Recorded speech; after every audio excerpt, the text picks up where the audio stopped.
Hey guys, welcome back. Today I want to talk about hormones and cortisol and overtraining. This is something that we see very often with people who are hitting the gym hard, maybe doing intensity workouts. Their cortisol numbers are often tanked or very, very low. And that can result in people not getting results in the gym, like performance numbers go down. Weight can shoot up or down. Muscle can be hard to maintain because the body is at a metabolic state. We need this cortisol to fuel our performance. And you'll know if you've got low cortisol, you won't have motivation, you won't be recovering from workouts, and you might just feel lousy. And so what I found here is a client that I was working with, and she was chronically overtrained, not getting the results that she wanted in the gym. She thought some hormones might be playing a part as well. And the first thing we found was that the cortisol numbers,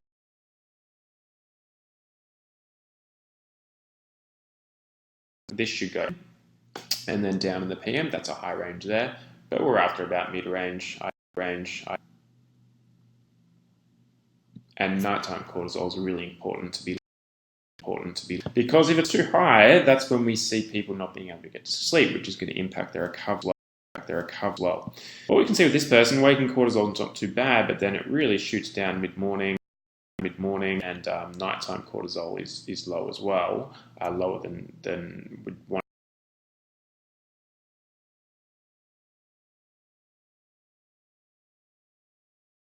This whole number here, you can see that it's on the low side. That refers to stuff that's circulating around the body. It's not bound to anything. We're not actually using it at the time. So free cortisol is good to see the rhythm of things throughout the day, but it's not the using. So we'll look at that number, but it's not as important as our metabolized on here. Metabolized cortisol for this one. This person is really low. Producing not much, as you can see. That's the stuff that's floating around. Stuff they're actually using is really low as well, and so that's suggestive of burnout, adrenal dysfunction, HPA dysfunction. Pretty much me producing. Well, we're not using enough, and that could be for a range. And there used to be a case of people would think that our adrenal receptors out, or we tanked our adrenals, as a popular saying that was going. More research is moving around this and the brain now, and how our adrenal output and our cortisol output actually stems from the brain, and the brain's actually not cortisol for a reason. And usually it's if we're at this low side, to protect us from something low in energy and low in stores and highly stressed. Our body's going to be conserving this stuff.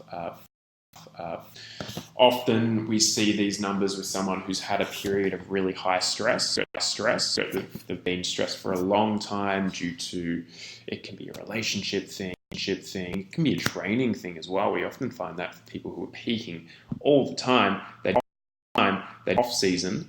The cortisol numbers end up tanking down the line, and their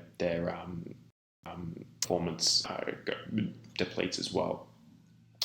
So, like this, what we do, we take the test numbers. We also take how the person looks and feels, and then we put together a health profile protocol for them to follow.